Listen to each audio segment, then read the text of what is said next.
আসসালামু আলাইকুম। আজকে আমি একটা গরুর মাংসের জাল বোনা নিয়ে আসলাম। এই জাল বোনাটা রুটি, পরোটা, সাদা ভাত, গরম গরম ভাত দিয়ে খেতে অসম্ভব মজাদার। তো আমি প্রসেসিংয়ে যাচ্ছি। এখানে নিয়েছি পেঁয়াজ, রসুন, জিরা আর গরম মশলা নিয়েছি, লং, এলাচি, দারচিনি সবগুলো একসাথে আমি ব্লেন্ড করে নিব।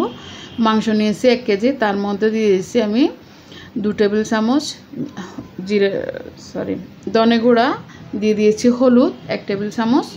এখন দিয়ে দিচ্ছি আমি মরিচ গুঁড়া দেব প্রায় 3 টেবিল চামচ মতো। যেহেতু এটা জাল হবে সেজন্য গরুর মাংস জাল না হলে আবার স্বাদও বেশি ভালো লাগে না।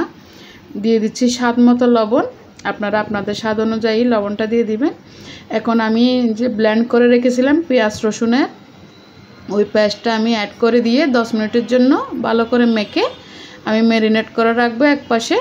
তার মধ্যে দিয়ে দিব আমি আস্ত সরিষাটা গরুর মাংসের মধ্যে দিলে স্বাদটা অনেক বেড়ে যায় আর খাওয়ার সময় এটা খুব ভালো লাগে। আপনারা একবার ট্রাই করে দেখতে পারেন, আমার বেশ ভালোই লাগে। তো আমি সরিষাটা দিয়ে ম্যারিনেট করে রেখে দিচ্ছি। এখন আমি রান্নার জন্য ডেকচিটা বসাই দিব চুলায়। কিন্তু আমার ক্যামেরাটা অফ থাকাতে আমি তেল দিয়ে যে তেজপাতাটা ফোড়ন দিয়েছি ওটা আমি দেখাইতে পারলাম না। তো মাংসটা যে তেলে দিতে হয় সেটা সবাই জানেন, কমা দৃষ্টিতে দেখবেন। আমি এখন দিয়ে দিচ্ছি আদাটা, ফ্রিজ থেকে ছিল এই কারণে একটু লেটে দিয়েছি। তো মাংসটা হয়তো আমার মিনিমাম 8 ঘন্টা লাগবে, তার মধ্যে আদার কোনো গন্ধ থাকবে না। দিয়ে দিয়েছি আমি লালটা চিলি ফ্লেক্স, এটা আমাদের কক্সবাজারের মানুষেরা দুপ্পা মরিচ বলে। এই দুপ্পা মরিচটা গরুর মাংসের মধ্যে দিলে টেস্টটা যে কত বেশি হয় সেটা শুধু যারা খায় তারাই বোঝে। তো আমাদের কক্সবাজারের মানুষেরা এই দুপ্পা মরিচটা খুব যত্ন করে খায়, এটা ছাড়া গরুর মাংস খায় না বললেই চলে। আমি এখন মাংসটাকে কষতে দিব প্রায় 15 মিনিট, দিয়ে পানি দিয়ে আমি এটাকে ডেকে দিব। এরপর 15 মিনিট পর আমি আবার ঢাকনা তুলে কাঁচামরিচ দিয়ে দিয়েছি, তার মধ্যে আলুটা দিয়ে আমি আরও 15 মিনিটের জন্য এটা রান্না হতে দিব। এর মধ্যে মাঝে মধ্যে একটু নাড়াচাড়া দিয়ে দেখব যাতে তলানিতে লেগে না যায়। তো এখন 15 মিনিট পর আমার মাংসটা সম্পূর্ণ হয়ে গেছে। এখন আমি এটা সার্ভ করার পালা, সম্পূর্ণ হয়ে গেছে।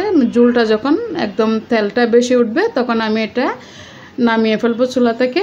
এই মাংসটা রুটি, পরোটা, আপনার সাদা ভাত, পোলাও ভাত সব কিছু দিয়ে খেতে খুবই টেস্টি হয়, জাল জাল। আমি একদম ঘরোয়াভাবে যে রান্নাগুলো করি স্বাভাবিকভাবে এভাবেই রান্নাটা করে দেখেছি।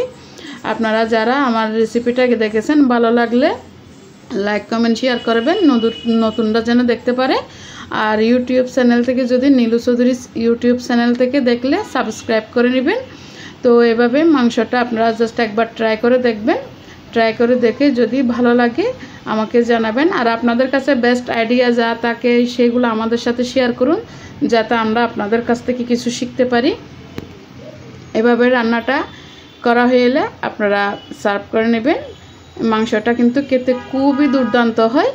আর গরুর মাংস রান্নার জন্য আরও অনেক রেসিপি আছে, আমি শেয়ার করব নেক্সট টাইমে। আসসালামু